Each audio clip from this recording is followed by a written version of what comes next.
How do they do it में आज देखिए कैसे दुनिया के सबसे विशाल पर्यटक जहाज को उससे छोटे पुल के नीचे से ले जाया जाता है, कैसे वो ट्रफल खोजे जाते हैं जो फरारी से ज्यादा महंगे हों, और कैसे डामर की एक झील से दुनिया की सबसे व्यस्त सड़क बनाई जाती है। हम आपको सारी दुनिया में ले जाएंगे और दिखाएंगे how do they do it. यह है दुनिया का सबसे बड़ा और सबसे महंगा जहाज। इसे फिनलैंड के कारखाने से अपने नए घर फ्लोरिडा बंदरगाह पर ले जाया जाने वाला है। इसके लिए जहाज को इसके नीचे से गुजरना होगा, यूरोप के सबसे लंबे पुल के नीचे से। दिक्कत यह है कि जहाज लंबा है और पुल छोटा, तो how do they do it? Finland में टर्कू शहर के पास अक्टूबर के आखिरी दिन है। इस इलाके की धारा में एक विशाल जहाज इंतजार कर रहा है। अल्लर ऑफ द सीज, एक भीमकाय पर्यटक जहाज जो 6000 से ज्यादा मुसाफिरों को ले जा सकता है। 360 मीटर लंबा और 2.25 लाख टन वजनी ये जहाज इससे पहले के किसी भी यात्री जहाज से 45% बड़ा है। STX कारखाने को इसे बनाने में करीब 2 साल लगे और इसके आकार को इससे बड़ा किया ही नहीं जा सकता था, क्योंकि दुनिया में इससे बड़े जहाज के लिए कोई भी बंदरगाह मौजूद नहीं है। लेकिन यही आकार एक बड़ी मुसीबत भी है, क्योंकि जहाज के कारखाने और खुले समुद्र के बीच है ग्रेट बेल्ट ब्रिज। 1600 मीटर का यह पुल यूरोप का सबसे लंबा लटका हुआ पुल है। सबसे ज्यादा ऊंचाई पर होने पर भी इसकी सड़क समुद्र से 65 मीटर ऊपर होती है। दिक्कत यह है कि यह जहाज 65 मीटर ऊंचा है, यानी पुल के नीचे से गुजरते हुए गलतियों के लिए कोई गुंजाइश नहीं होगी, और ये कैप्टन हर्मन ज़िनी के लिए बहुत चिंता की बात है। ब्रिज सपाट नहीं है, वो मुड़ा हुआ है, इसलिए जहाज की सही स्थिति जरूरी है। अलग अलग हिस्सों में ऊंचाई अलग अलग हो सकती है। जहाज ट्रैफिक और तापमान के हिसाब से फैलता सिकुड़ता है। ज्वार भाटे के हिसाब से उसकी ऊंचाई भी बदल जाती है। जहाज की नीचे से ऊपर तक ऊंचाई हमेशा एक जैसी नहीं होती। रोजाना 30,000 कारें ग्रेट बेल्ट ब्रिज को पार करती हैं और इसके ऑपरेटर ट्रैफिक को बंद नहीं करते। अलर की ऊंचाई से जुड़ी समस्या का उपाय अनूठी इंजीनियरिंग पर टिका है।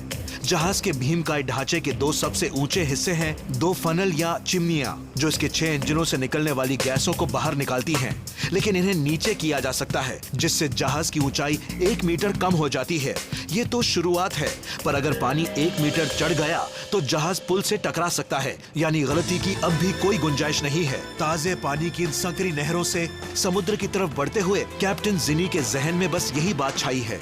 आज वो दिन है जब ये बेमिसाल जहाज इस बेमिसाल पुल के नीचे से गुजरेगा। मेरे लिए ये बहुत ही खास दिन है। अगर आप इंजीनियरों के दिमाग के बारे में सोचें जिन्होंने इस पुल को बनाया, या उनके जिन्होंने ये जहाज बनाया, और फिर ये सोचें कि आज ये दोनों आमने सामने हैं। एलर ताजे पानी की नहरों से निकल आया है। अब ज़िनी का काम और मुश्किल हो जाएगा।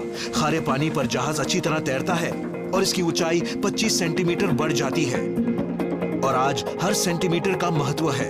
एक ही उपाय है कि जहाज को थोड़ा सा नीचे लाया जाए, पर सवाल यह है कि कई हजार टन वजनी जहाज को थोड़ा नीचे कैसे लाया जाए। पर इसका उपाय सरल है, पानी भर दें। हर सेंटीमीटर के लिए हमें जहाज पर 147 टन या 150 टन पानी भरना होगा। यानी अगर आप 150 और 50 को गुणा करें तो ये हो जाएगा 4000 टन। इतना वजन हमें जहाज में भरना होगा। अतिरिक्त वजन बढ़ाने के लिए 31 विशाल टंकियों में 3300 टन पानी भरा गया है। इसी दौरान जहाज का डिसैलिनेशन प्लांट हर घंटे 130 टन समुद्री पानी को साफ करता है, ताकि ताजे पानी की टंकियों में भरा जा सके। और जहाज पर ये सिर्फ पानी ही लेकर नहीं जा रहे, 2 कैप्टन जहाज का वजन थोड़ा और बढ़ा रहे हैं। इनका काम है इलाके की अपनी जानकारियों से स्टोबेल्ट स्ट्रेट के खतरनाक पानी के बीच सही रास्ता चुनने में ज़िनी की मदद करना। नहीं, हम पार नहीं करेंगे। हम उल्टी दिशा में नहीं जा रहे हैं कप्तान। इसका मतलब है सुबह के भीड़ भरे समय में निकलना है और ज्वार भाटे और मौसम पर नजर रखनी है। हवाएं जहाज को बाजू की तरफ धकेल सकती हैं और उसे खतरनाक तरीके से रास्ते से हटा सकती हैं। लेकिन आज शुक्र है कि कैप्टन ज़िनी को अच्छा मौसम मिला है। ठीक है, बढ़िया है। आखिरकार रेडार पर दूर एक पुल नजर आया है। और फिर जल्द ही क्षितिज पर चुनौती सामने भी नजर आने लगी है। अब काम में जुट जाना है। इस मौके के लिए कई महीनों तक योजना बनाई गई है। अरबों डॉलर और सैकड़ों जिंदगियां दांव पर लगी हैं। यही नहीं, हजारों ड्राइवरों की जिंदगी भी इसी पर टिकी है। यहाँ से मैं जिम्मेदारी संभाल लूंगा कप्तान। चिमनियां नीचे कर ली गई हैं। जिनी और इनकी टीम पुल के मुख्य हिस्से के लिए रास्ता चुन रहे हैं। बंदरगाह पर आ रहे हैं। अगला कदम 336 पर होगा। चालक दल ग्रेट बेल ब्रिज के सामने पहुंच गया है और अब संशय सिर उठाने लगा है। ये तो बहुत नीचा लग रहा है। कैप्टन जिनी 100% नहीं जान सकते कि आज पुल के नीचे कितनी जगह है।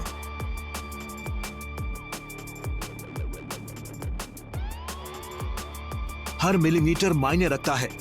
थोड़ी सी और जगह पाने की आखिरी कोशिश करते हुए जिनी रफ्तार बढ़ा रहे हैं और ये एक पागलपन कहा जा सकता है। जब जहाज उथले पानी में हो तब उसकी कील के नीचे बहुत कम पानी होता है। इस तरह रफ्तार में मदद मिलती है। आप जितनी तेजी से जाएंगे जहाज उतना ही कम पसरेगा या फिसलेगा। जहाज जितनी तेज जाता है वो पानी में उतना ही नीचे रहता है और अपने 2.25 लाख टन वजन के बावजूद ये जहाज 40 किलोमीटर प्रति घंटा की रफ्तार पकड़ सकता है। शुरुआत 70 चक्कर प्रति मिनट से करेंगे ताकि रफ्तार बढ़ती जाए। 1 अरब डॉलर का ये जहाज 4 अरब डॉलर के पुल की तरफ बढ़ रहा है और 5 अरब डॉलर का सवाल ये है कि क्या इन्होंने पूरी तैयारी की है। 1 डिग्री स्टारबोर्ड की तरफ। तकरीबन 40 किलोमीटर प्रति घंटा की रफ्तार और पुल तेजी से करीब आ रहा है। अब ब्रेक भी नहीं लगाया जा सकता। जिनी और इनके दल की गणनाएं 3 बार जांची गई हैं, लेकिन जरा सी भी चूक भारी तबाही मचा सकती है। इम्तिहान की घड़ी आ गई। क्या बात है।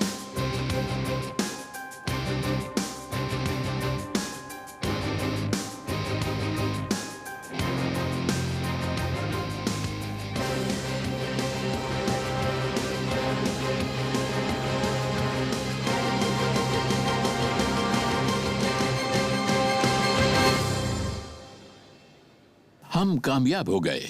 ये बात, वाह क्या बात है।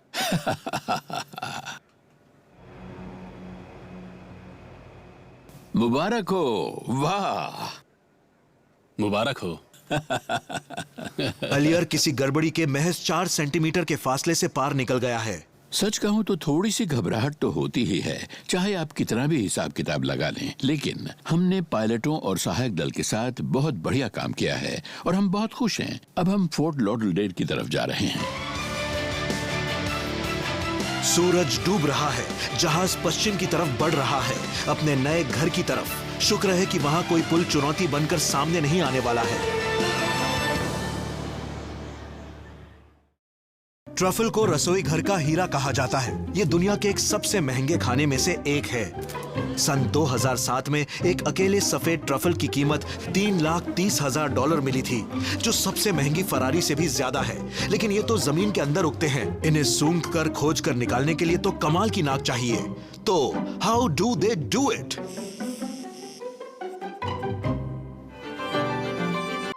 उत्तरी इटली का शहर एल्बा और यहाँ की सब्जी मंडी ताजा चीजें खरीदने की एकदम सही जगह है।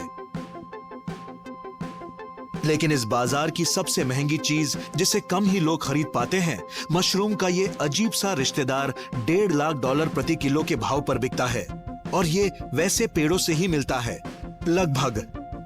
कौन से पेड़ों पर, यह एक गहरा राज है, क्योंकि ट्रफल पेड़ों की जड़ों के बीच जमीन के अंदर छिपा होता है। इसे खोजने का एक ही तरीका है, इसकी गंध। और इसके लिए आपकी नाक बहुत ही तेज होनी चाहिए। सन 1880 में स्थापित ये कोई मामूली यूनिवर्सिटी नहीं है, क्योंकि जियोवानी मोन्टेरो के हर छात्र की नाक एक आम आदमी की नाक से 100 गुना ज्यादा संवेदनशील होती है। एक आम इंसान की नाक में 5 लाख गंध ग्रंथियां होती हैं, जबकि एक डॉगी की नाक में करीब 30 करोड़। इसलिए ये ट्रफल को सूंघने के लिए एकदम माकूल होते हैं। आज भर्ती की जा रही मारा नई डॉगी है, जिसके मालिक को उम्मीद है कि वो उन्हें रईस बना देगी। लेकिन इसके पास ट्रफल खोजी बनने की अपनी सहज काबिलियत दिखाने के लिए सिर्फ 3 दिन हैं। ट्रफल की खुशबू में इसकी दिलचस्पी है या नहीं, इसे पता करने का एक ही तरीका है, उसे चारे की तरह इस्तेमाल किया जाए। ये खोजने का बहुत ही जोखिम भरा खेल है, क्योंकि इस बॉल की कीमत सैकड़ों यूरो है। चलो चलो मुझे दे दो मुझे। हो गया, शाबाश। देखा इसे कितना पसंद है। 5 में से सिर्फ 2 डॉगी ही जियोवानी की पहली परीक्षा में कामयाब रहे हैं और ट्रेनिंग के अगले चरण में जा रहे हैं, और इसके लिए इन्हें जंगल में जाना होगा। चलो वहाँ जाओ। हम ट्रफल लेते हैं और घास में फेंक देते हैं ताकि इसे खुशबू को खोजना सिखाया जा सके। शाबाश मारा, शाबाश। लाओ मुझे दो। हाँ। मारा ने ट्रफल की गंध को पहचान लिया है। अब इसे अपने कुदरती इलाके में जमीन के अंदर दबे ट्रफल को खोजना सीखना है। और अब दूसरा चरण है डॉगी को खोदना सिखाना। हम ट्रफल को छुपा देते हैं और फिर हम इसे एक छड़ी से सिखाएंगे, ट्रफल खोजने वाले व्यक्ति की छड़ी से। आ जाओ मारा। यहाँ मारा। मारा ने ट्रफल खोज लिया है। अब उसे ट्रफल खाने से रोकना भी एक चुनौती है। बहुत बढ़िया मारा। चलो लाओ। इनाम के रूप में इस बिस्किट दे दिए गए हैं और फिर इसे थोड़ा प्यार किया जाता है ताकि इसे समझ में आए इसने कितना अच्छा काम किया है। आ जाओ। आज की ट्रेनिंग खत्म हुई। अब जियोवानी अपने दूसरे काम पर लग सकते हैं, बहुत महंगे सफेद ट्रफल को खोजने में। इटली का पिएडमोंट इलाका दुनिया की उन गिनी चुनी जगहों में से एक है जहां सफेद ट्रफल पाए जाते हैं। सवाल यह है कि उसे कहां खोजा जाए। जियोवानी की डॉगी लीला की नाक शहर में सबसे तेज है। उन्हें उसे सही दिशा में ले जाना होता है बस। सफेद ट्रफल कुछ खास पेड़ों की जड़ों पर उगता है, जैसे कि अखरोट, ओक या चिनार की जड़ों पर। और यहाँ देखिए। आओ लीला।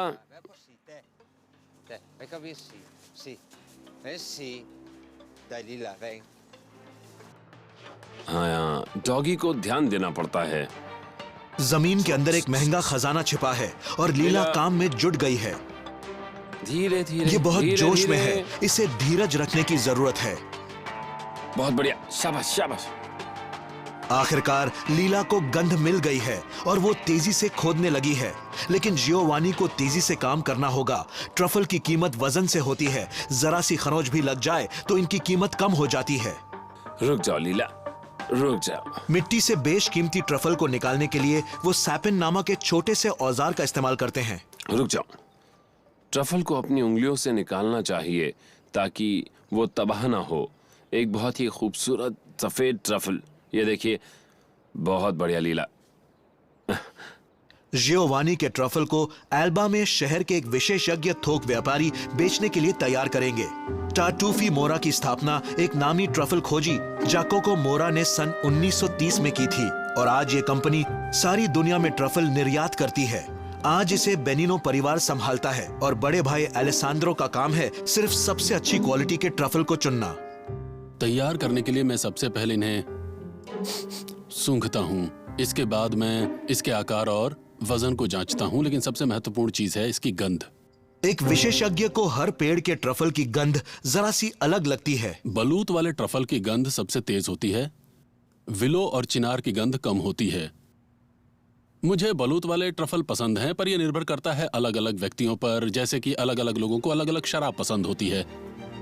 अलेसांद्रो पूरी दुनिया के रईस और मशहूर लोगों को ट्रफल बेचते हैं, लेकिन भेजने में लगा वक्त इनके सामने एक बड़ी और बहुत ही महंगी समस्या पैदा करता है। ट्रफल को जमीन से निकालने के बाद उसकी नमी कम होने लगती है। ऐसे में जब ट्रफल की कीमत वजन से होती है तो वक्त बड़ा कीमती बन जाता है। इसका वजन है 350 ग्राम। आज सुबह में जब इसे लाया था तो इसका वजन 355 ग्राम था। इसका मतलब वजन कम हो गया है। इसका उपाय है ट्रफल को एकदम ताजा इस्तेमाल किया जाए, यानी इन्हें यहीं पकाया जाए। ये इस इलाके पिएडमोंट के सबसे अच्छे रेस्तराओं में से एक है और दूर दूर से खाने के शौकीन इसके मिशेलिन सितारे शेफ पियर कार्लो बुसेटी के बनाए जायके को चखने आते हैं। सफेद ट्रफल से मैं बहुत ही सादगी भरी डिश तैयार करता हूँ, क्योंकि इसकी गंध और इसके जायके को पाने का यही सबसे अच्छा तरीका है। मछली के अंडों या कैवियार की तरह ये वैसी ही चीज है। सफेद ट्रफल, कैवियार बहुत ही खास चीजें होती हैं। ये दुनिया के कुछ चोटी के रेस्तराओं में खाना तैयार कर चुके हैं, लेकिन सफेद ट्रफल ने पियर को फिर उस इलाके में पहुंचा दिया है जहां वो पले बढ़े। ये समझो एक खजाना है। इन्हें देख के विश्वास नहीं होता। जब मैं इन्हें देखता हूं तो इनसे मुझे अपने देश की खुशबू आती है, और इसीलिए शायद मेरी त्वचा भी ऐसी है। ये बड़ी ही नायाब चीज है।